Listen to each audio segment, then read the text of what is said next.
welcome to the ECPR House Series Roundtable on the impact of ChatGPT on political science research and teaching. ChatGPT was developed by OpenAI and released last year in November. It is one of several large language model-based chatbots. The interface is simple, words in, words out. It is designed to interact in a conversational way. But several concerns have been raised, from apocalyptic outcomes to massive job losses or the disruption of all kinds of consensus. Ezra Klein and others have argued that ChatGPT is a bullshit machine due to its tendency to manufacture facts, articles, and sources.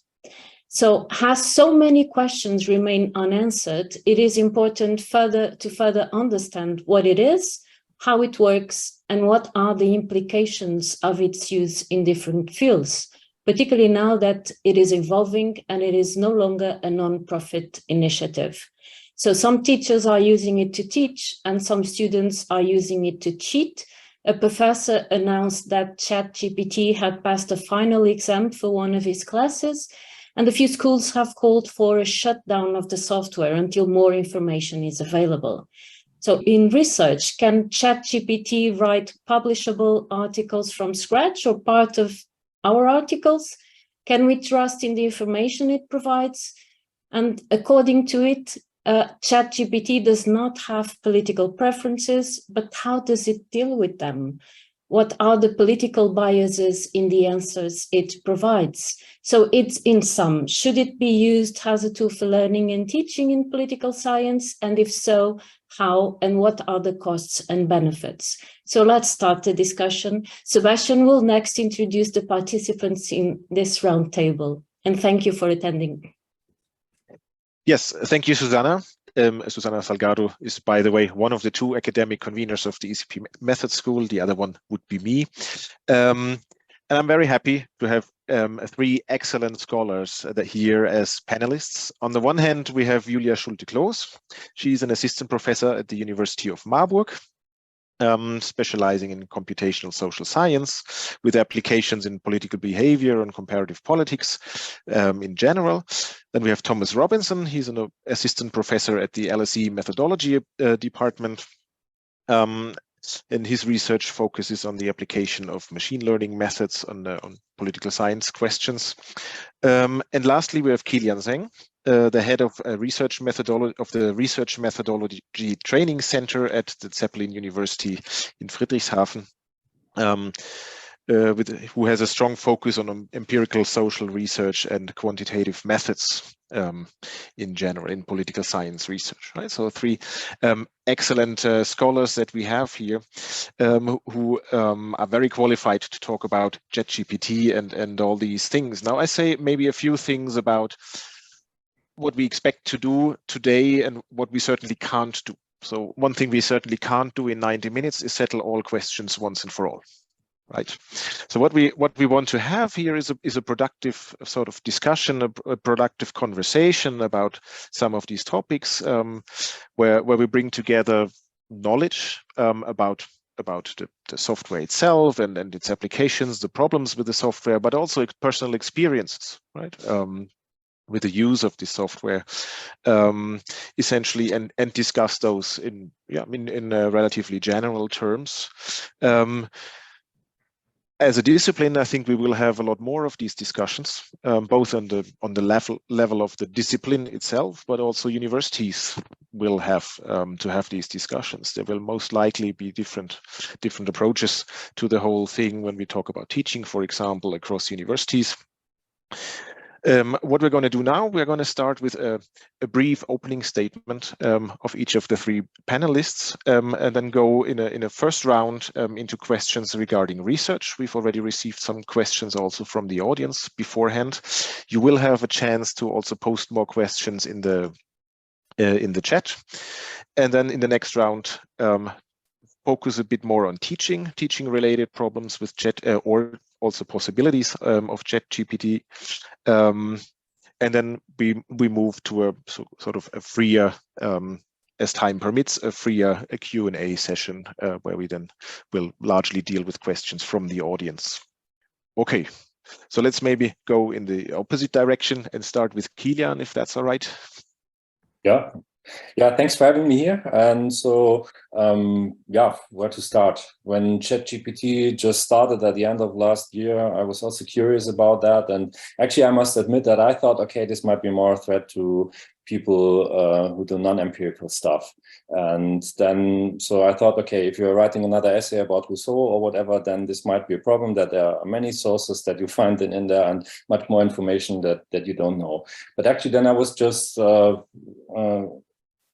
checking out what you could do. And as I, for instance, require my students to write an outline before they hand in an empirical paper, I just use ChatGPT to generate an outline with a research design. And I just used an example, I think, about gender pay gap. And I thought, okay, this won't be that good what you get. But actually, I was quite surprised, because at that point, then I saw, okay, what I got there was a research design that was okay, was regression based, so nothing fancy. But if you have students who write their first empirical paper, then I would say, okay, this is fine. And so nothing about counterfactuals or whatever, but still it was okay. And I would have just said, okay, this is a nice starting point, maybe think of this and that, and then it's okay. And that was the point where I was wondering a little bit, actually, because I thought, okay, this might be yeah, more tedious or whatever, but then it was quite easy, and I wouldn't have mentioned it actually that this was something yeah, machine generated. And for me, honestly, this was a moment like, okay, when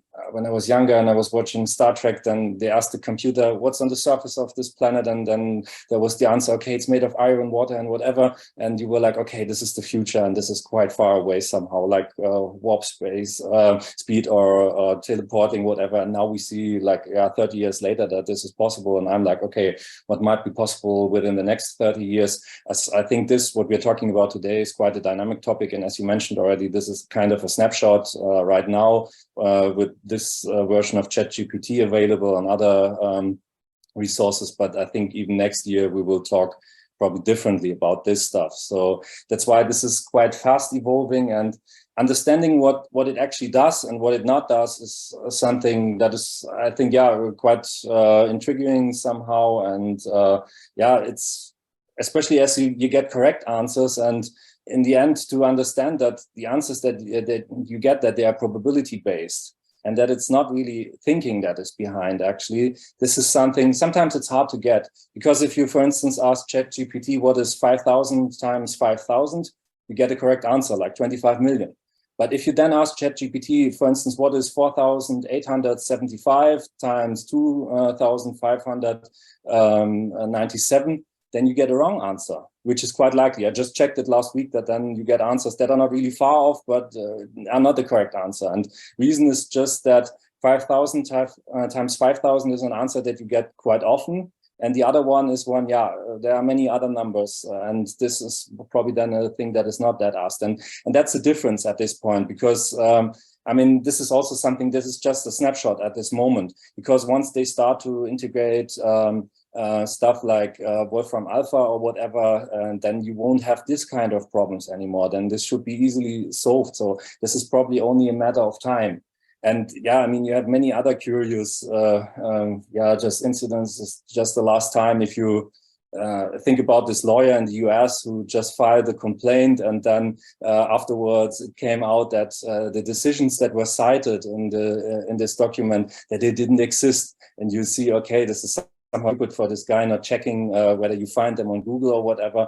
But this is something, yeah, I think to realize what it actually does and what it not does, this is something, me, myself, I'm figuring out this stuff. And it's also, yeah, relevant if you're later talking about all this stuff about teaching and about examination, then this is important to understand. And maybe just some brief findings. When I was doing this with this essay or this research design, then I saw, okay, what is not possible so far is citation within the text. So if you ask ChatGPT for citations, you get 5 books or articles, and some of them, they might be incorrect, but yeah, most of them, they exist. If you have these topics which are paper-based on stuff like this, then might be not the most relevant, but then again, there's the point, students who might not require to know all the literature already. And so this makes it quite complicated at this point. But this is something then to require students to cite within text is something at least the 3.5 version of ChatGPT can't do yet, but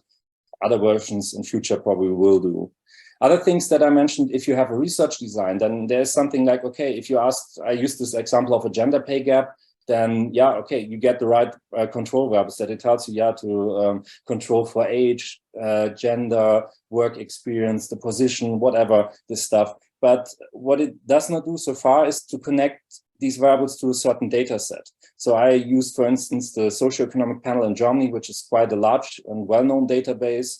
And also the code book is online available. But if you ask ChatGPT, what's the name of, let's say, the highest education degree a person has, you just get an answer that if it's something like BP 2020, this could be. But if you know the data set, then you see, okay, this is just crap. This is not the right answer. So that's something, understanding this, what is correct and is not correct. This is something you still have to check. And I mean, these are easy cases if people don't do that. But the other cases where people do this, yeah, in a, let's say, a little bit more sophisticated manner than cheating is still possible. And last month, I had just a paper of a student where I was like, okay, the first part was very well written, but it was quite broad about the origins of machine learning, the future of machine learning and whatever. And then the second part, which was the empirical application, was quite different. Many spelling mistakes, grammar and whatsoever, overlong sentences and all this stuff. And I was like, okay, probably the first part was machine generated and the second part is what the student wrote himself. But even if I know these bugs and the stuff which I found out during the last month, I wasn't able to prove it. So at the end, I even then asked the student whether he wrote this himself, and he told me, yes, he did. And asked him why there's such a difference between the first and the second part. And he just said, okay, he didn't have enough time at the end. And then it got worse. And I wasn't able to prove the opposite. So that's why I would say, actually, this is a threat. It's time consuming as a teacher to deal with this stuff. And I would say there's not a perfect answer about this. And especially if a paper is lacking, for instance, a clear research question, then it's hard what you should check on ChatGPT or any other machine in order to find out if you get something similar out of it. So that's why it's quite tedious. And also, I would say a challenge, as this was one of the topics of our session here. And to deal with this is not that easy. I think there are many other aspects, but I think we go into this later. So and I leave just some time for the others then and stop here. So thank you, Kilian. I give the word to Thomas. Great, and thanks for having me. This is, I think, a really important panel and a kind of timely time to be holding it. Let me try kind of just provide a bit of structure about how I'm trying to think of these things rather than kind of give any definitive opinions, I think. So in my own research, I'm actually thinking about not just ChatGPT, but any kind of wider class of model where essentially what the output is some kind of new data, right? So these are kind of generative models that are producing different representations, things like text, images, tabular data sets, or indeed something that we're probably going to touch upon when talking about teaching, code and kind of output.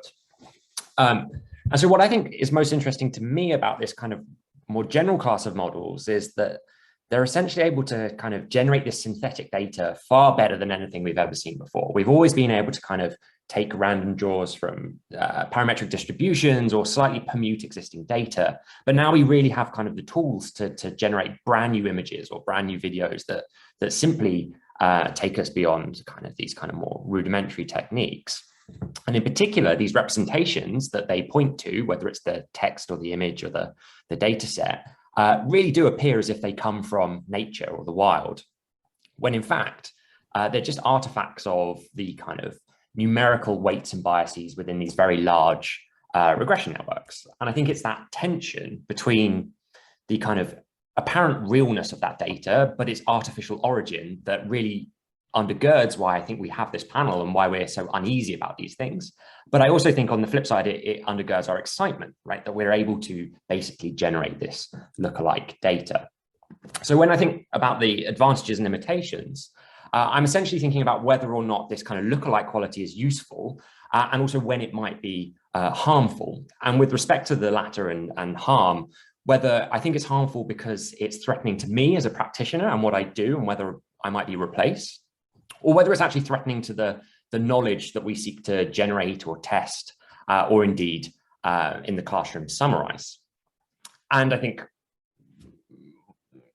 taking those things together, that actually it's probably inevitable that some of the things that make ChatGPT so beneficial in one sense may actually make it very detrimental in others.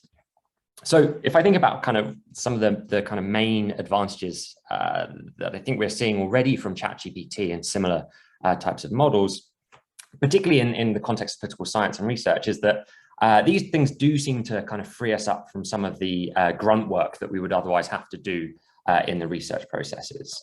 So some of these are just kind of, pretty convenient, but they're just improvements on existing kind of statistical methods. So we've been using machine learning for now decades to kind of label text or observations in a data set. But what the LLM or ChatGPT is allowing us to do is this process without having any training data, right? So these are kind of zero-shot tasks where we simply shove some text through the API and we get a label back without having to first tell this model that, by the way, that's a cat and that's a dog. Other kind of advantages include things like kind of actually replacing human technology entirely. So some of the really interesting work that I'm seeing going on at the moment using ChatGPT is to essentially use it as an interactive chatbot to kind of enumerate surveys in more realistic or more convenient ways. And of course, not only do you get the kind of added realism of appearing as if you're talking to a human, but you get the economy of not actually having to employ a human at the same time. And then again, we're going to see other things. So for routine analysis in R or Python or similar, well, we don't have to kind of remind ourselves how to build that for loop or write that regression equation. We can simply ask ChatGPT to give us the structure that we may tweak, but nevertheless, we don't have to kind of remember the syntax perfectly. Now, obviously, in all of those cases, I think there are huge upsides to kind of freeing us from that work. These are not kind of creative tasks always. These are kind of just things that we have to do in order to get to the bit where we're making a knowledge claim or generating some new knowledge. But of course, it rests on these models working well, right? And that's a big if. And I think one of the things that we'll likely touch on today is that the reason we're so impressed with these models is because subject experts are able to validate that performance. So not only knowing that 5,000 times 5,000 is 25 million, but also knowing, for example, that it's genuinely plausible that someone that lives in the Midwest on a salary of X would say something like Y. It's only because we have those subject experts that we're able to say, yes, that model is actually doing a good job. And then on the flip side, I think actually there are simultaneous downsides to these advances as well. So of course, if we use ChatGPT rather than a survey enumerator, well, then that survey enumerator no longer has a job. And that should be a concern that we have as we engage with these models. Of course, we're seeing at the moment in the US, right, the Hollywood actors are striking because they feel threatened by the potential for video equivalents of ChatGPT to replace them with digital replicas. And for people like us, who for the last 10 years have been talking about the importance of learning to code and using R and Python and all of these things, suddenly that's being undermined by tools that essentially allow students to get that code written for them. I personally think that some of these concerns are kind of transitional and they're just inevitable when we face these disruptive technologies. We used to worry about spell checking, ruining our ability to write prose, but actually, even if we've shifted our emphasis on maybe learning archaic English language rules, we nevertheless are not kind of seeing kind of deterioration in our ability to spell, or at least to produce text that is well written. I actually think where things are slightly more contentious, and something I would like to cover in today's session, is when we use these models beyond this grunt work. So we're trying to learn something about the world directly from the model itself. So for example, there was an article in Political Analysis this year that talked about seeding ChatGPT specifically with what they call socio-demographic backstories, or essentially thousands of variables that describe a set of individuals, and then asking that model to pretend to be those individuals, and then reflecting on the kind of textual output that ChatGPT was providing as a way of learning something about human behavior and characteristics. And they conclude in their abstract that this model is able to kind of reflect on the complex interplay between ideas, attitudes, and socio-cultural context that characterize human attitudes. And I think that's a a really massive claim. And I think this is really a kind of an open area of research that deserves a lot of attention, in particular, because I think trying to learn something about the world from a model trained on the world is somewhat problematic. I think there are at least two questions here, one of which is whether or how we can learn something truly novel from a model like ChatGPT. And then I think also as a second question of whether or not these kind of synthetic data points that are generated, be it the text or the image or whatever, are truly representative of the underlying real world processes that we are kind of theorizing actually exist. I think it's really tempting to think that this kind of lookalike quality I mentioned at the beginning, where that's really impressive, that therefore means the model has captured or learnt the true underlying relationships between things in the world. I think that's a huge claim, and I'd be very interested to hear others' opinions on whether we actually think that A, we can validate that claim, and B, whether we have sufficient concern about it to maybe hedge our bets when interpreting these models. So I'll kind of end there and just say that I really do think there's a lot of work to be done in this area on understanding whether there's an equivalence between models that can describe the real world and produce lookalike data and models that can explain the real world. And I think that this is an issue not just related to LLMs, but indeed to any model, including our conventional kind of statistical regressions. Thank you, Thomas. Next is Julia with an opening statement. Yeah, thank you so much for having me on this roundtable. I'm trying, so when now pointing out some of the benefits and challenges of LLMs that I see, I'm trying not to repeat too much what the others have already said. So I think, I see three main benefits of these LLMs and 4 challenges that I would like to point out, maybe a 5th one. If we get there. So I think the first benefit for us as researchers, but also for students, is that it really lowers the entry barrier to write code. So this, I think, will massively change how we think about designing empirical classes, and it will also make it more attractive for students to actually start writing code. So, and I think for us as a discipline, it also has a potential to bring together researchers from different methodological backgrounds, and that's something that I think is very promising. Then the second benefit that I really see is really precisely in this, Tom spoke about the synthetic data, but precisely in this generative nature of LLMs. And I think the biggest benefit or the biggest advantage here lies in what I consider very promising for the social science to generate experimental stimuli, potentially in an adaptive and even responsive fashion during, for instance, the runtime of a survey or survey experiments. And I think this could help us to really gain causal evidence in a kind of lab-like setting under conditions of high social complexity, or while taking these conditions of high social complexity into account. So to use generative AI to design experimental stimuli. And the third advantage that has been pointed out a bit, in general, LLMs can help us massively to optimize and streamline our workflows. I mean, they promise efficiency gains not only for students, but also for researchers. And I think there's challenges and difficulties that we should speak about later. But generally, there's many tasks in the social sciences that can actually be delegated to an LLM. Like if it's writing a summary of a PDF, or like producing, kind of highlighting the most important passages in that text. Or if we think of LLMs as coding monkeys, where we outsource like these tasks related to data analytics, to pre-process data, or generate descriptive evidence of patterns in our data. So this will, in the end, and I think this is a likely outcome to be expected, really provide us with faster access to empirical evidence. And I'm not sure about the ramifications for social science research, and issues of pre-registration and so on. It might be the case that the researchers get a faster snap at the data and then discard an idea faster. So this might, in a sense, affect the debates that we have in our field on issues of the replication crisis.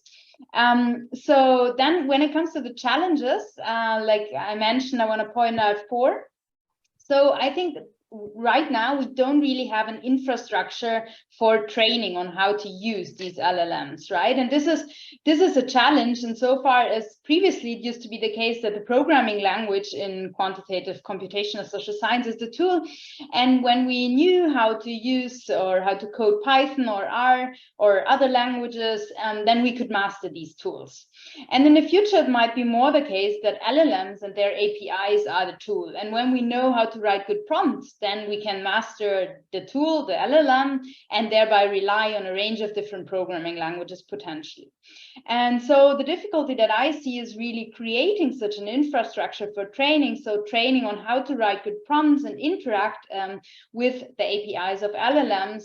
And I don't see this coming at the moment, and given the rapid and dynamic developments in the field and the many different AI-based tools that are already out, I think it will be very challenging for us as a scientific community to create such an infrastructure.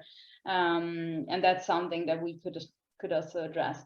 And then, I mean, it has been pointed out a bit, I think the biggest challenge related to relying on any generative AI, and that includes text as much as images, are the ethics behind it, right? So it's essentially trained on vast amount of data on everything on the internet.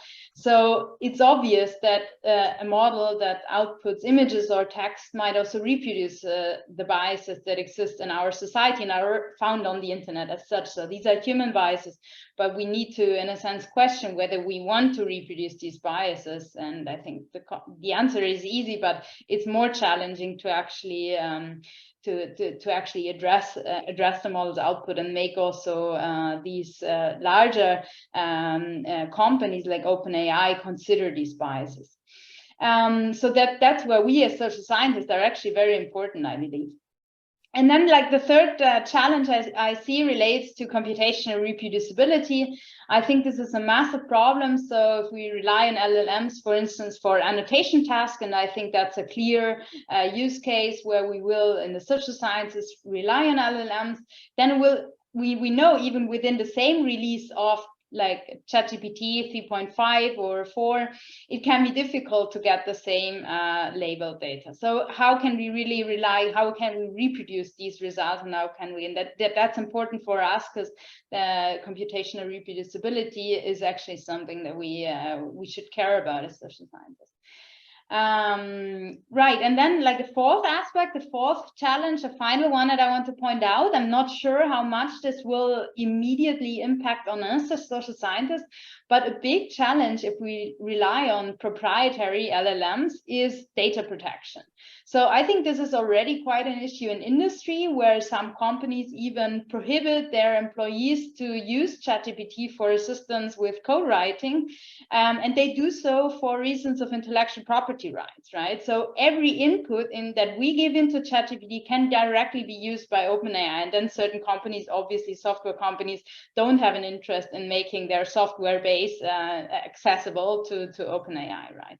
So, and I'm not sure how much this will affect the social sciences, because we are generally interested in sharing our code, but sharing it mostly with other researchers and maybe not necessarily with a proprietary company who then takes advantage of it. So this is maybe something that we can also speak a bit about.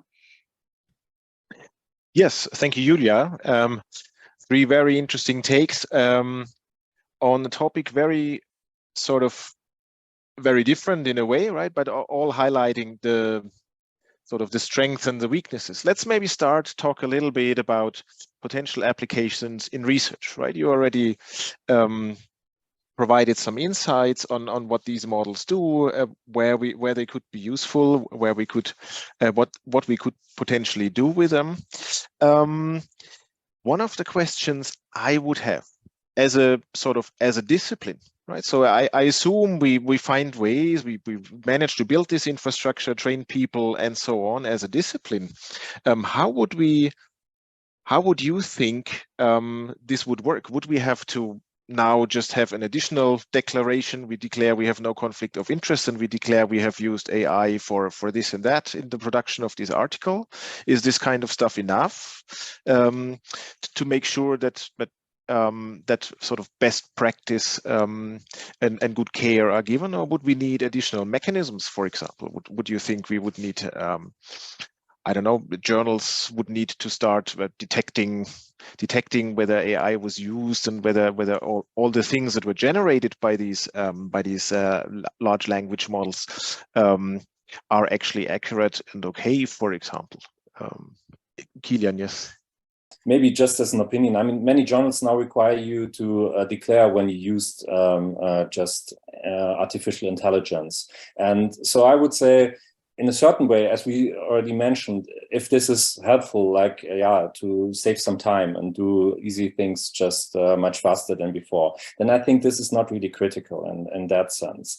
And I mean, if we are at the frontier really of research, where we are talking about how to improve such models or whatever, then I think there might be not such a high risk of fraud. But on the other hand, if you see that there are plenty of journals, and some of them they are just predatory journals, where I think it's quite easy. But even other ones where I would say there's low quality, and where you would just hand in an article that is then machine written. And then I saw just one recently when I was in charge of our graduate school, where students published a paper actually, and I saw the reviews. They were 5 lines, and basically said, okay, the theory is well written, but there's nothing new that this article adds. So please, then there was the answer, format your references like that and pay $500, and then this is fine, as will be published. So this is something I think at this level, it could easily happen that that you just get the machine generated stuff somewhere published.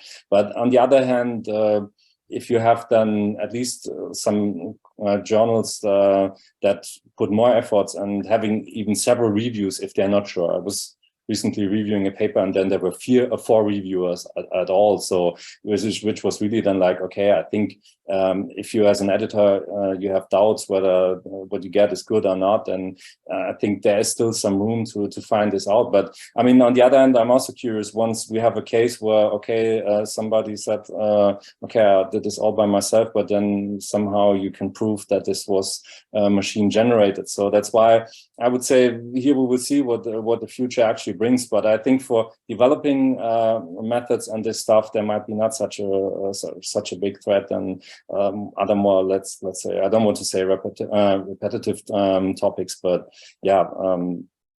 just my opinion on that. Yes, go ahead, Thomas. Sorry, I think I mean, if we think more on the kind of substantive side of this, so where, for example, researchers want to label some text, they use the zero-shot ChatGPT method to do so.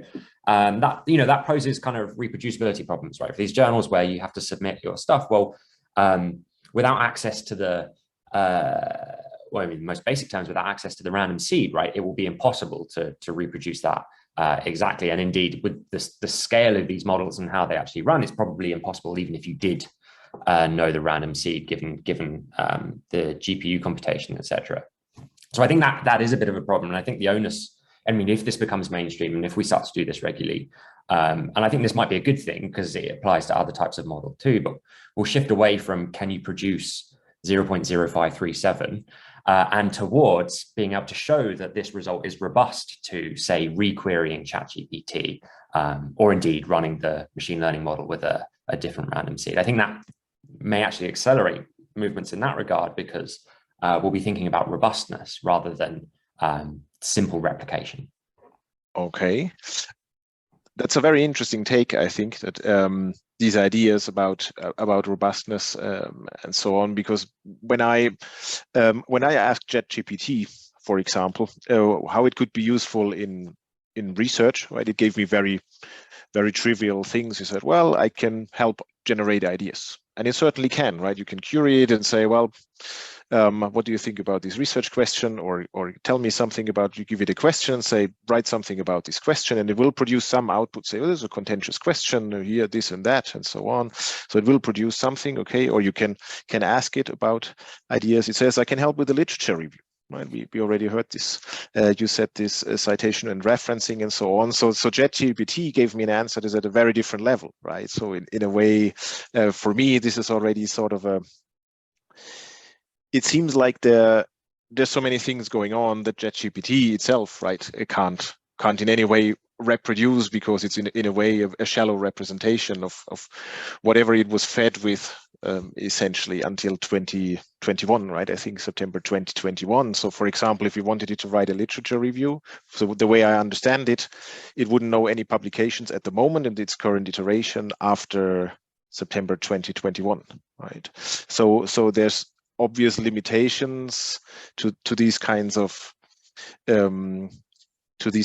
things, but in other questions and other areas, so to say, we wouldn't have this problem, right? When we say, well, here's the code, or we label something or so, do this task, machine learning, something, we don't have this problem. There we have the problem, a very different problem, not the non-availability of inputs, but other questions, robustness and replication and these kinds of things. So very, very different kind of problems, effectively, that we face as researchers when we use these methods, right?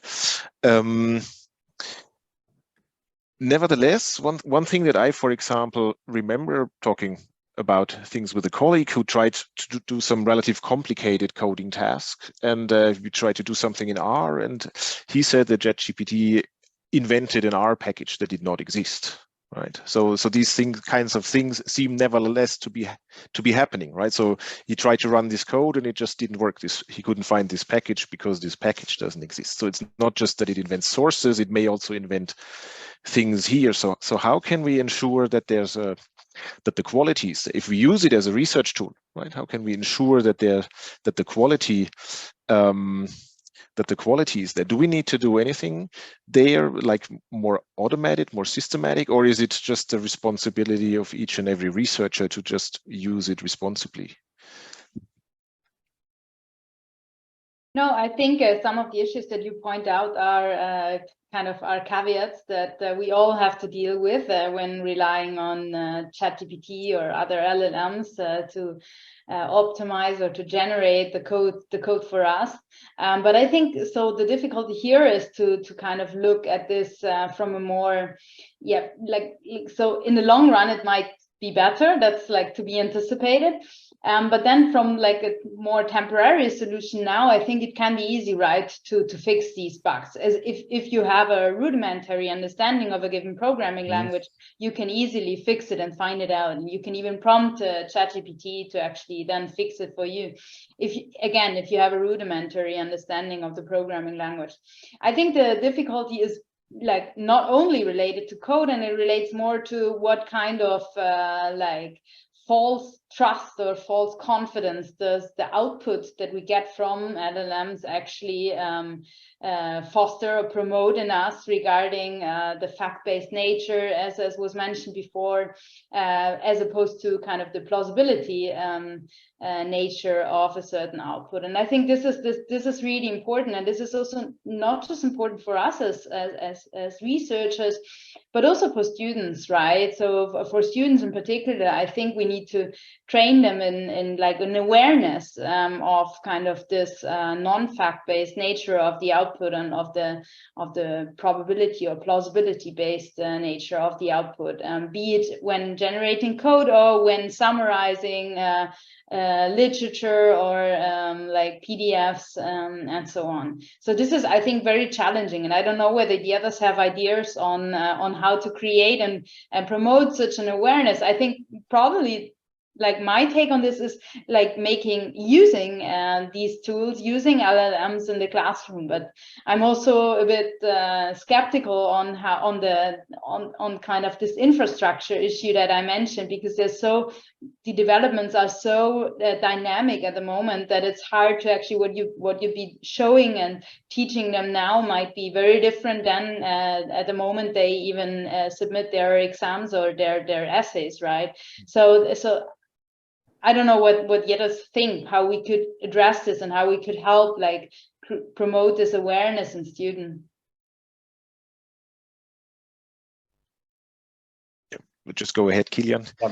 I mean, just the example you gave with an R package that doesn't exist. I mean, this is obvious as soon as you write install package and then you write a name that doesn't exist. So this is something where I would say, okay, it could have helped you in order to program a little bit faster, but at this point you realize it won't work. And even if you hand in this to a journal, then they can't replicate the code. So this is quite easy at this point, I would say. And that's why I would say using these kind of technologies is something that is really helpful. The thing that we are often thinking about is how to prevent abuse, actually. And that's the hard thing. And it's in some cases quite obvious where we say, okay, this is just wrong and I know it. But on the other hand, there are things that are then harder to detect. So especially if we talk about then a black box model and you get some results where you say, okay, this seems plausible, this could be. But then you see if you change your starting values and you see, okay, this model is sensitive and the coefficients change every time you change the seed values. So then this is something where it's then harder to decide what to do with this. And I, for instance, just I think recently read something that even for those people who make weather forecasts, they say if you use such a black box model, the advantage is it's much faster. So you can make a prediction within 1 hour and the precision is higher than what you actually get by these large models, which are based on physics, where they have many equations and let this run for a longer time. So, but on the other hand, they say, okay, yeah, while it's helpful, on the other hand, it's not helpful for improving these kind of models because they don't know what's going on. So they still have to go the usual way to improve these models that they build themselves in order to make any improvements related to weather forecasts. So, and I think this is the point. So these obvious things, then this is quite stupid if people try to make a shortcut like this, and others, they find it out as soon as they read it or whatever.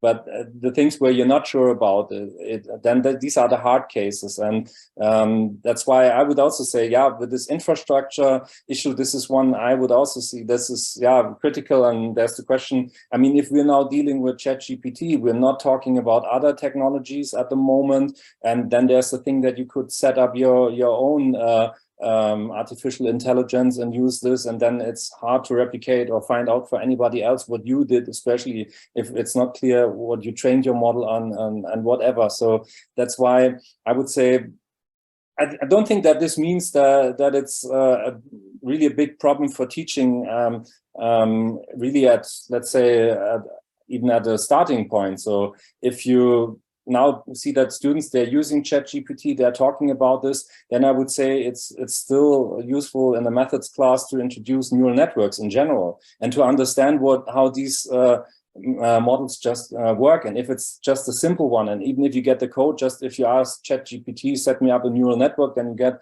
R code, Python code, whatever that is correct, because it's a simple task. And then you can use this in a way and get an understanding what an activation function does or whatever, all this stuff. This is something I would say is useful, but at the end, then, yeah, where we're talking about real research problems, then it gets more tricky if you say, okay, this is new stuff and this could be actually, but maybe it's not because we're not so sure what's happening actually. There's a question in the Q&A that I think is interesting in this regard. So Daniel asks, do you believe qualitative analysis will be preferred or be more valued in political science research as quantitative analysis will be easily done by these new AI tools? Yeah, I think this is an interesting question, and my personal take is qualitative research will get more important also to evaluate the ethical aspects of AI, as I mentioned, and I think this is where we as social scientists can be quite useful to contribute to the debate. There's also another question that was sent yesterday, more specific, by Kevin. How can ChatGPT and similar language models be utilized effectively in political science research to analyze public opinion and sentiment on social media platforms and other online forums? And what are the potential ethical concerns and challenges associated with using AI in this context? Maybe just, if I may, to the previous question, I think what was mentioned there, that quantitative analysis could be easily done there. This is, I think, it's not my understanding actually of this, because the example that I mentioned at the beginning, if you just do, let's say, analysis of the gender pay gap, then yeah, ChatGPT just provided regression analysis, which is correct and which is what people did. On the other hand, I mean, already 30 years ago or so, they did Oaxaca blinder decompositions and this stuff in order to get these counterfactuals, what women would earn if they had the same work experience as men and stuff like this. And now I would say even what I got there, it was not really sophisticated. And even this stuff is something that you do for a long time. So that's why I think the impression that quantitative stuff can be easily done now in times of artificial intelligence, I think that's not a threat that I actually see, because we're talking about improving this stuff, how to make forecasts better or whatever. And even if we're talking about causality and all this stuff, then this is a very specific topic. I would say AI is just starting with this, and where it could be useful, but still, I would say we're still quite far off. And so that's why I think qualitative research has its value on its own, and quantitative research as well. And I wouldn't say that this is devaluating one of these kinds of research in general. So yeah. No, but Kilian, don't you think the response would have been a different one than a simple regression model had the prompt be more specific? Like, had the prompt like kind of been asked for a decomposition method, probably it would have been able to supply such, right? I mean, this first requires you to know something about this. Exactly. This is the point. And this is the thing that I would say, which is legitimate. If you just know, okay, there's this stuff out there and I want to use counterfactuals in my analysis, and there is something available, then you see whether this is implemented somewhere in R, Python, and ChatGPT found that stuff and could do the job for you. But even this stuff, 30 years old or older, I think it's from the 80s or something like this. So that's why I would say this is just one example. And I think economists, they found out already a little bit sooner than we did in political science that for forecasting, all this stuff is now machine learning, and you don't go with these conventional models anymore if you want to forecast something. So that's, I think this is just something for somebody who wants to use it and who knows something about this. Then you can use it in a just productive way. But on the other hand, the abuse, and I don't require students, especially at undergraduate level, that they should know already everything in advance and should tell me something that I don't know yet. This is not the way how it works. So that's why I would say you get some stuff, yeah, that is easy quantitative analysis in a certain way, but still this is, I would say, not the stuff that we're usually working on then. And that's probably not the stuff you get published with if you just replicate something that ChatGPT found in other papers that it used for training. So that's why I would say, yeah, it's a question that changes something, but doesn't say anything about the value, I would say, of quantitative research in general. So do I understand the discussion well, that this sounds a little bit like it would be able to produce a decent undergraduate term paper, but not necessarily a cutting edge research output because of how it works, because of what it does? Or do you think it would be possible with the right query to produce something more cutting edge?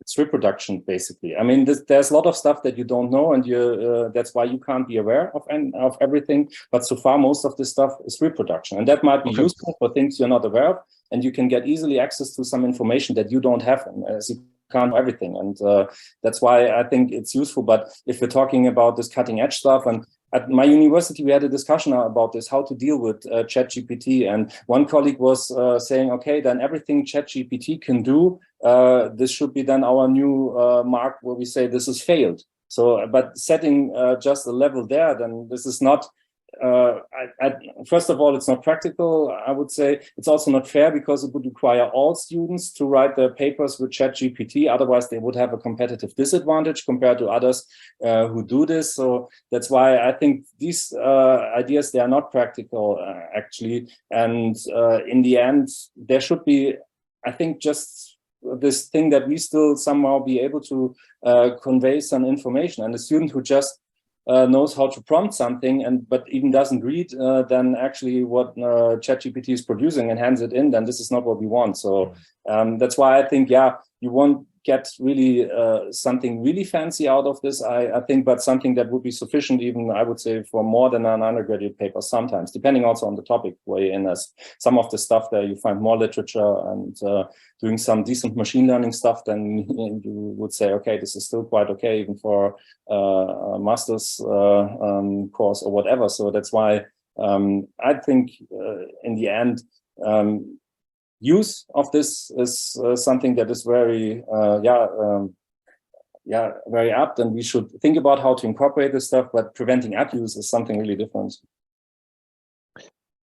It's also very hard to say where the abuse starts, right? In a way, so is it okay if a student writes something and then uses ChatGPT to improve the language, for example, something that ChatGPT is capable of, right, within bounds, and in the newer versions, it seems also in more language, in more languages, seems to produce decent outputs. Is this permissible use? Is this already abuse? Where do we draw the line, essentially, for using these things? Is this something that can be done generally, or would this have to be decided essentially for each university, or even each department needs to decide? My simple answer would be transparency, because this is the thing what also journals now require. If you do something with ChatGPT, you should just make this clear, and then everybody can think about the content that you provide. And so the problem is there where this is intransparent. And if I just grade a paper, then I want to see what is the own contribution of a student. And if I'm not clear about this, whether somebody did this himself or whether he just got it from somewhere else. I mean, you could also have ghostwriters or whatever, and this kind of fraud, is quite old. So that's why probably there was many stuff I didn't mention myself, and which just went on. So, but now, as this is just much easier and even then less expensive to incorporate some text, actually, then that could be useful. It should be, I think, just transparency, and then it's okay if you use something and then you build on. Fine, that's what we all can, or maybe we don't know, should do. But this is something that is legitimate. But once you don't know where the stuff is coming from, this is not what we require as a standard usually. There's a question here that we have from one of the participants that is actually related to that. So Mitilash asks, one of the objectives of social science is to help students develop critical faculties. So how can ChatGPT help in that pursuit? Or whether can ChatGPT help? Do you have any ideas on this? I mean, at the end of the day, when these models generate an essay or a literature review or an abstract or whatever, right, it's just words on a page, and absent eyes on that page, right, it's ephemeral. It doesn't really doesn't exist in our minds, right? It's just squiggles. So to the extent that a student can take the output from ChatGPT and convert it into what we actually value, which is the representations and connections between concepts, then I think those two things are totally compatible, right? And it's the shift in emphasis goes from collating, collecting, and joining, right, information together from these different sources, which is the kind of pre-GPT literature review, right, to understanding what ChatGPT has done, and actually maybe even more so being critical of whether the connections that ChatGPT has produced and the relations that it's talking about in the text actually do mean something to us as humans, or more specifically scholars of, say, political science, right? We still have to process this information, even if the information comes from a machine rather than from our own hand. And I think it's at that junction where I think this kind of criticality can still come in. Which could be done. I mean, just thinking about this, I'm wondering if that means with just sort of changes to the way we assess students usually, right? Instead of having them write a literature essay or something, we say, well, give this query to ChatGPT and then criticize this sort of, for example, rewrite it in a way that makes sense, or reflect critically or so. So we would use in a way, sort of a different way of assessing what they are doing and the knowledge that they are, or have them produce a different type of knowledge and assess that. Is that something that would follow from what you just said? That maybe one way forward would be to say we need different forms. This was maybe a stupid example, but we need different forms of assessing essentially what students are doing and how they learn and what they have learned and what knowledge they've created and produced. Yeah, I think so. I mean, there's always going to be a gap between how we examine and what we want to examine, right? That's an imperfect transition. True. And we certainly will, well, not certainly, but we will probably want to adjust how we examine things, given that the kind of ways that we might assess critical thinking before, right, writing literature review, are now easily done without necessarily having those skills. I think the real problem with this stuff, right, is if we still rely on text, or in fact any examination where there's a digital technology available, well then it's going to be very hard to think of examination types that circumvent this issue. But there's nothing to say that you can't have class discussions or vivas, right, where you take the student away from that digital technology and ask them to really demonstrate that using it, they have obtained the skills that we want them to obtain, which is being critical, not necessarily writing a literature review. I think actually these two strategies should also complement each other. So making students use the output of AI, criticize the output of AI, and that's where I really see kind of us as social scientists also being in charge, also to point out biases and so on that exist and result from the output. But then I also think that we might still have these more traditional examination forms, and I think this is also important in itself, right? Because it's one thing to actually know how to tweak the output and know how to also criticize the output, where we can also not be sure that the AI is not criticizing its own output, right? And students are just repeating again, what the AI criticizes for its output. So I also think it can be important to keep traditional examination forms, also to prevent that. What I think might be a likely side effect of having students all over the place use the various LLMs is an amplification of what in social psychology is known as the Dunning-Kruger effect, right? So a cognitive bias, and I'm really waiting for the first empirical results on this issue. So Dunning-Kruger effect refers to the cognitive bias where people with a low expertise or low experience in a given research area or field tend to then overestimate their knowledge, right? So it might be that it's so easy to actually access any knowledge of a given field or summaries that people forget actually how to map these concepts, as Thomason said, themselves, and create this mental mind maps of different concepts and bring this together. And I think there's a tremendous value in this. And if we think of also an interest of AI continuously developing, right, further, we need to, in a sense, right, first generate these new synergies and connections between concepts, because the AI itself won't do that, right?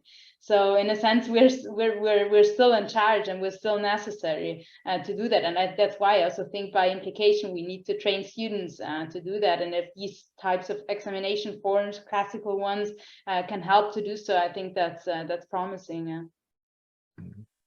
Yeah, it depends also what you want to examine, actually. If I have a statistics class where it's about the basics of descriptive and inferential statistics, then just written exam presents at the end of the semester, it's tedious somehow, and students don't like it, but yeah, most of us probably went through this. And this is something, if you just want people to get aware of all the stuff, then I would say this is still apt in that sense. On the other hand, then you want people to specialize on certain topics, and then so far a paper was something where they then choose a topic, choose a method, do something, and you work with them on such a project in order to improve this and to learn something from this. Here it gets a little bit more critical, as this could could be then easily done by such an artificial intelligence, or that it contributes a part that is important that then students don't declare, and then it gets a little bit tricky. Some of my colleagues, they suggest, okay, you should then have an oral exam after you hand in the paper in order to check whether the people wrote this themselves. But there,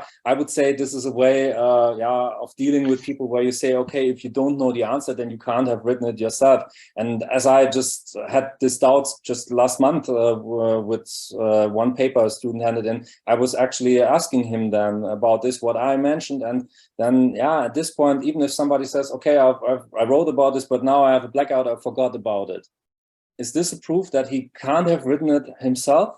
This is something where I see that's a way of dealing also with students that I don't like too much. This kind of, don't want to say it's disrespectful, but then it's kind of suspicious in a certain way. So I think if you have larger exams, then it's hard, because dealing with a couple of students, it's easier to see their progress and what they're working on, instead of having a class with 30 students and then they all have to write their first paper, and then there might be some things going on that you're not aware of, actually. So that's why I think these situations are specific, and ideal is if you can just still do just also some kind of tutoring, helping people while writing this, so that you get an idea of this process.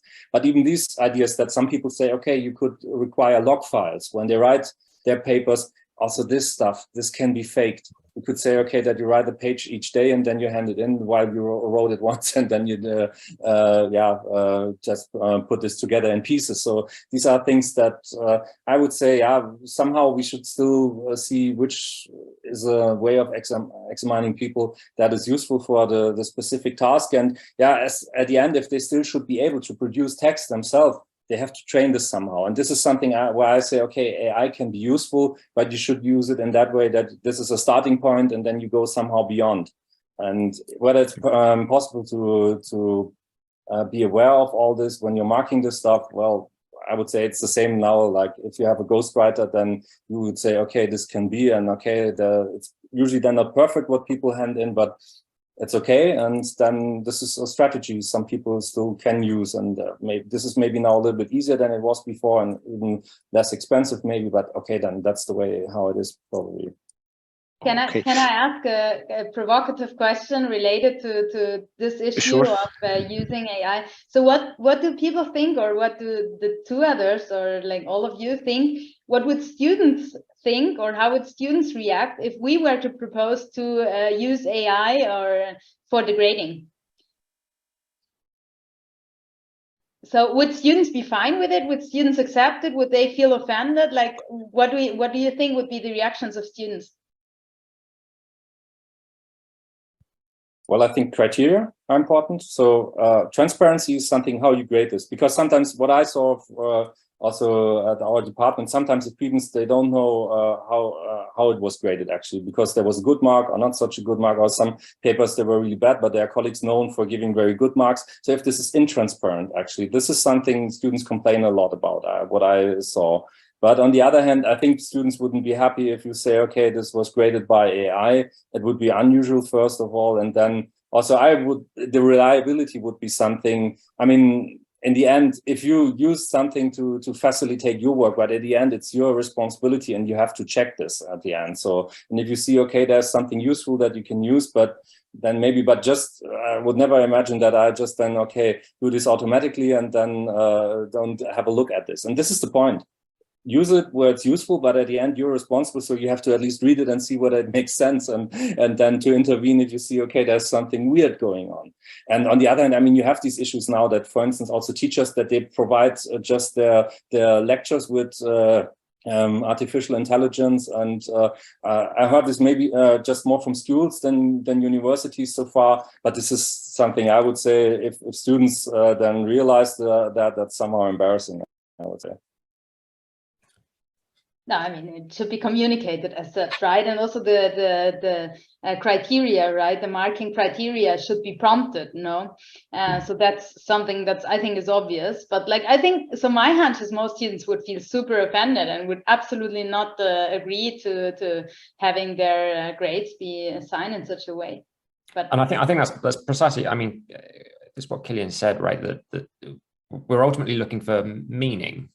And the model is not providing or assessing meaning, it's assessing kind of, I don't know, syntactical clarity, or kind of like the sensibility of one word following another or phrase following another. And I think it's absolutely right that maybe if we explain to students that we were using these models to extract certain descriptive information about their assignments, like the final answer in a problem set or something like that, then maybe there's a way in which, when that's transparent, is acceptable. But I think students would really balk if we would kind of shifting the meaning making from ourselves as experts to these models.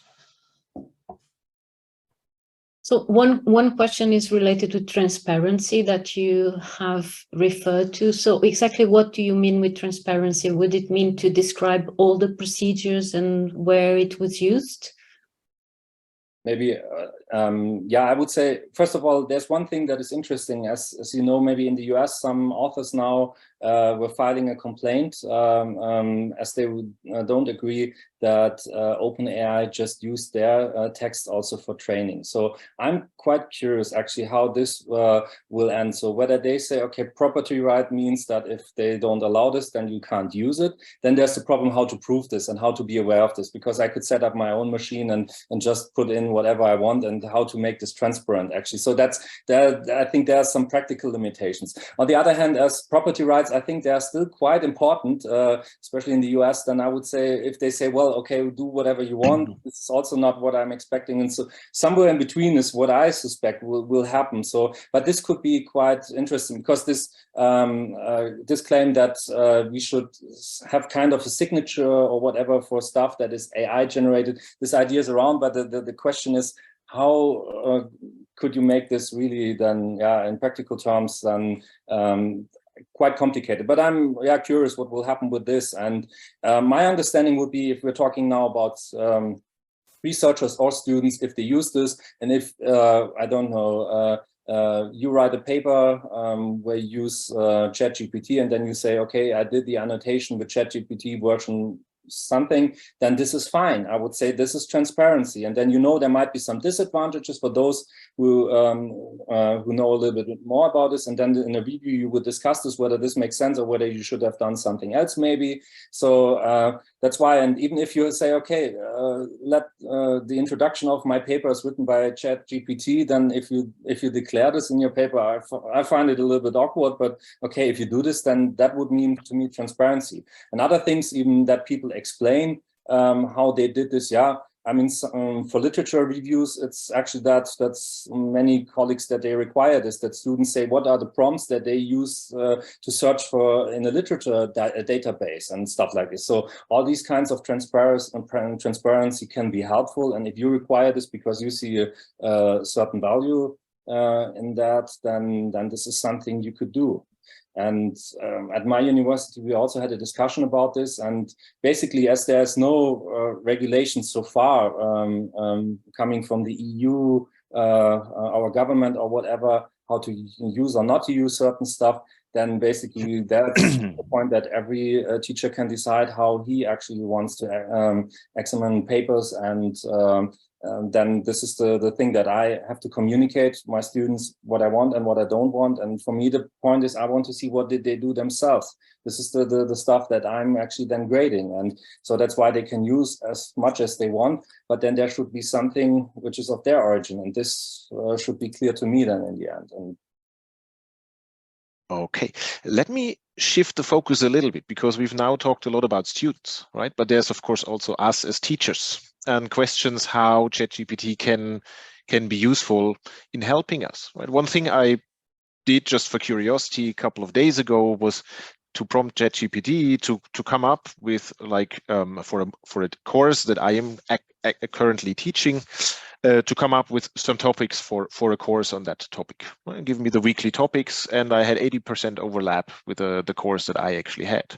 And so I thought, maybe if one develops a new course, one starting point would be you use it as a brainstorming tool, right? You say, well, I want to do a course on whatever, on foreign aid and something, and you and you get 10 topics or 14 topics, depending on how long your term is, right? And then you can start shifting it around and can start thinking, oh, no, this topic is not good. Let's change this with something else. I prompted it to also say, well, now give me the readings that you would assign to those weeks. That was considerably worse, right? So there would be a lot more input from my side. But as a first tool, or sort of as a brainstorming or something, I thought this might be useful. I don't know, do you see any dangers with these kinds of things, or is this something where we could just spare 3 days of hard thinking and reading, going through the literature by just prompting ChatGPT and taking it from there? I wonder how new that is. No, I mean, like if I bump into my colleague in the kitchen and I say, I've got this new course to teach, do you have any pointers on kind of like topics? I mean, that's this kind of same, at least, process of kind of seeding a few ideas, right? I mean, if we wholesale shift the onus of designing the module to ChatGPT, then for sure that's something slightly different. But just as just like for generating ideas and putting kind of some basic scaffolding around which you then actually develop these things. I think it's I don't see a particular problem with that, but actually I also wonder how new that is. I think we do that day to day anyway. It's just we're talking to a very complicated machine rather than a very complicated human. That is a very good point. Yes, I've never thought about it like that. Indeed. It's maybe also a question what kind of understanding we have of creativity. Because I mean, it was just on the weekend, somebody told me, okay, he has a construction company, and then they had to just develop some guidelines for sun protection. And then it was really like, okay, he could have done this himself, but he just then used ChatGPT in order to develop some guidelines. And he was like, okay, there were some aspects he wasn't aware of. And you could say this is creative somehow, but I would say this is repetitive because it's something that is around there you're not aware of. And even if you have a construction company, then you know that sun protection might be important, but this is not your main business, I would say. And then that's why using this, somehow this is creative, but on the other hand, I would say it's pure reproduction. If you see that these kind of guidelines, they were developed somewhere else, and that this is just quickly made available to you.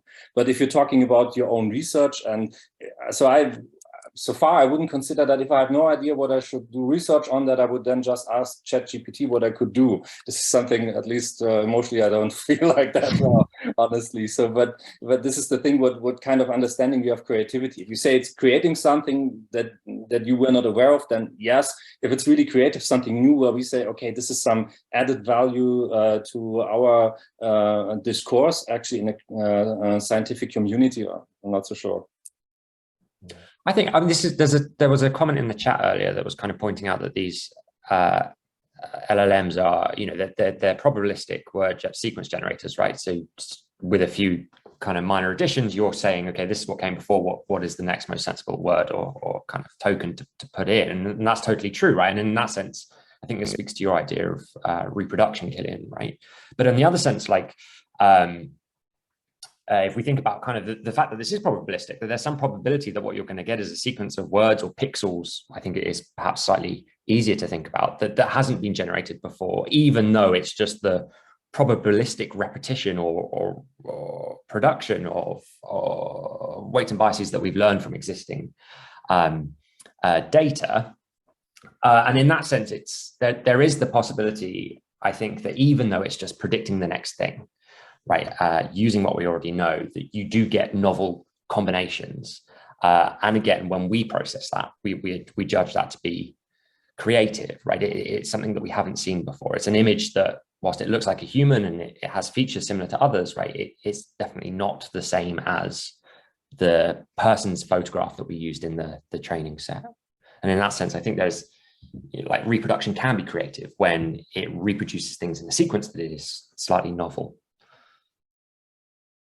So I think, like, to come back to what Sebastian pointed out, like the developing a new course, I think the more innovative the course is, the harder it will be to actually gain something useful.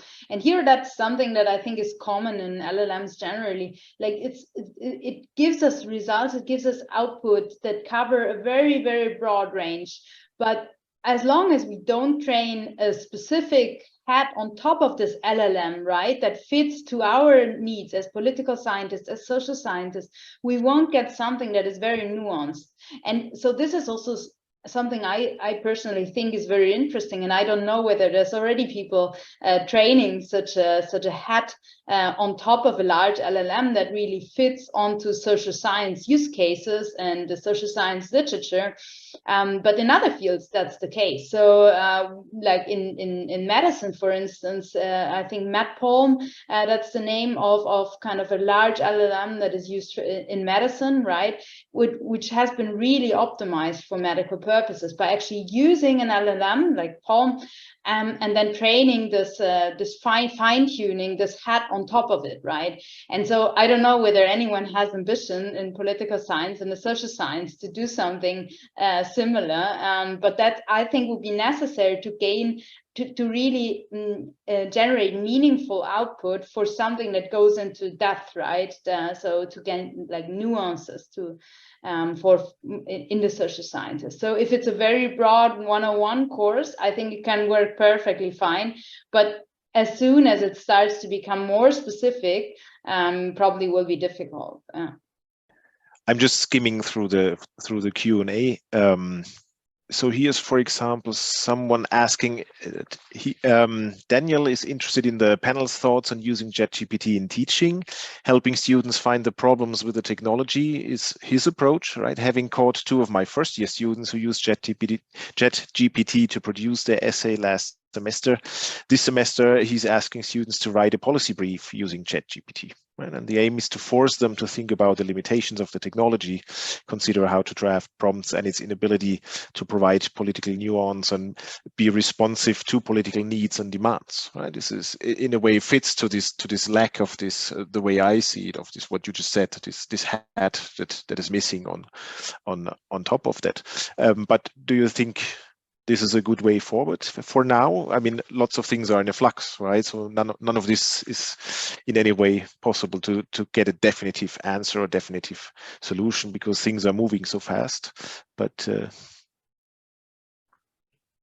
I'm slightly wary about this, this thinking about teaching students how to write prompts, because I simply don't know the extent to which that will be a useful thing in 3 months, let alone 6 months or a year or 2 years. It's whether, I think there's a lot that we need to learn if we're going to use this as a teaching tool, whether kind of these very large transformer-based models have some commonalities that doesn't matter how Google or OpenAI tweak them, that actually there's some art to writing a prompt that's transferable and will be transferable, whether actually the type of prompt that you need to write will be totally dependent on the nature of the model as it stands. And I think this goes back to what Julia said in her opening statement, right? That the proprietary nature of these models actually makes it very difficult to really know what's going on. And therefore, in this case, whether it actually makes any sense to teach students how to write a good prompt, because what a good prompt might be might change too quickly or be too specific. But I mean, we could teach them writing good prompts for open source models, right? Llama 2, for instance. No, so that could like address at least that issue that you mentioned. For sure, so long as that open source model, right, is still sufficiently good that students will want to use it, right? But in a year, 2 years time, we may be well beyond that, and it will be a different open source model then, yeah, hopefully. But I think this is a matter of abstraction in the end. I mean, once the internet developed and search engines started, we were first using this, and the results you got, they were not really good. So then you thought about how you could use other keywords in order to get a good result. This is kind of the same now. That I would say it's not that you say, okay, you have to use this, that, and that, but you have to have an idea of what you actually want. And if you then prompt something, you get something, and then you see, okay, this is not what I wanted. What could I change in order to get what I need, actually? And this is a way of abstraction that I would say that is useful in general. And talking about now what is possible in ChatGPT 3.5, that in a certain way is senseless, because then with the next version, this will change, and they're updating the stuff even without you noticing that and things. But this general ability to use these tools and to get something something that helps you actually.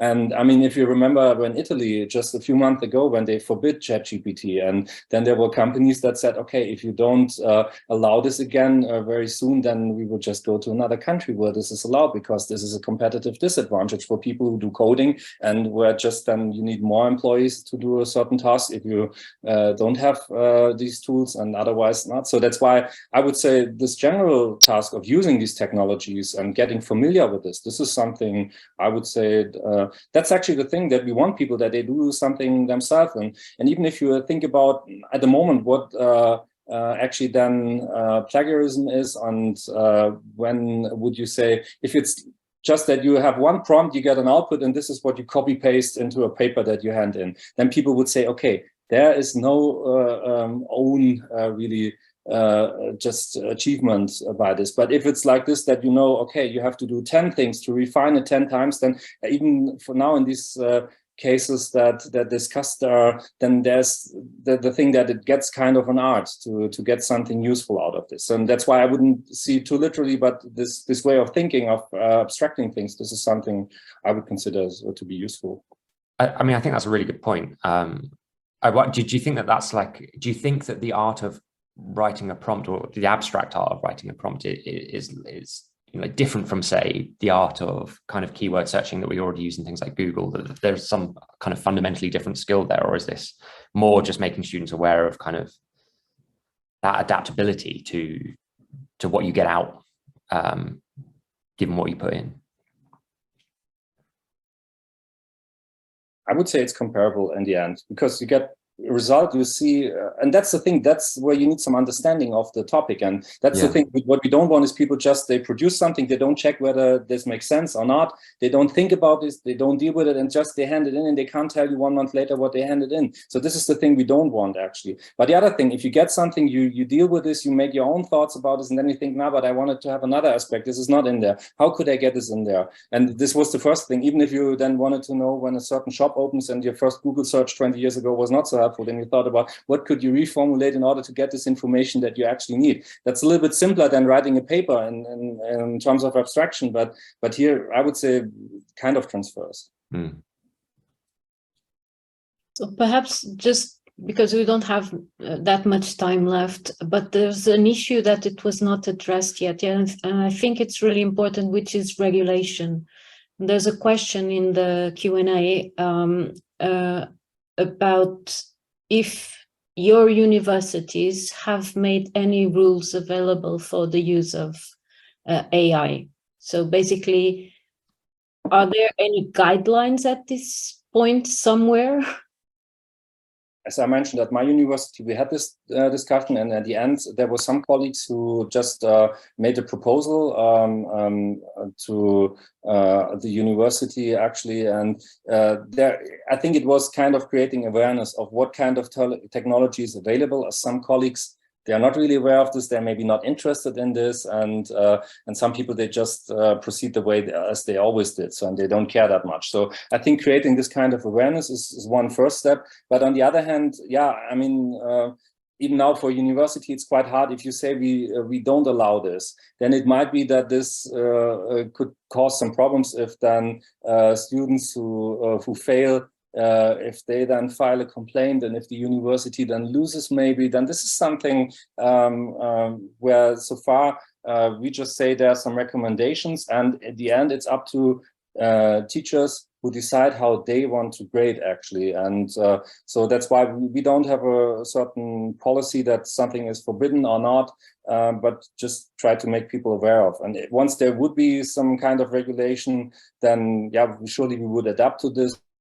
There's the thing also for those who have to decide on that. I think they have to be aware of what to do, and it's complicated. And I don't know what would be the answer then in the end. That's why I'm quite curious how, for instance, concerning these intellectual property rights, some courts will deal with these issues in the near future, and if they will oblige to some policies that are really then also then doable. Because if this is not the case, if you just say this has to be like that, but nobody knows how, then that wouldn't be helpful anyway. and the problem is not just, sorry, intellectual property rights. I remember talking to an American colleague who said, well, this might be useful for writing letters of recommendation, which is always painful. But that would require uploading personal information of the student, which would be a clear violation of the GDPR, right? So there's other legal issues involved where the university would be at risk potentially of massive fines, for example, if people just say, well, I need to write a reference letter. I just prompt GPT, here's the CV, write me a reference letter, for example, right? So there's other legal problems involved potentially as well beyond the property right per se, right? That's also valid to some kind of research. So if you do survey research, then there's also some issues of confidentiality. And if you just upload your data somewhere and that you know that then these companies that they again use this for training, if you agree to that, for instance, so there's also some limitations for what you do with your own data. There might be these issues as well. Okay. I think we are running out of time. So I want to thank you, Julia, Kilian, and Thomas, for all your insights. I want to thank the participants for bearing with us. I hope it was useful and interesting for you and for asking lots of interesting questions, many of which we unfortunately could not answer today. We will see and think about how we can maybe, if we can do something with all those questions and how we can move this forward. Yeah, I hope you'll all have a good summer and a good start to the term whenever that will be then in the future. Thank you.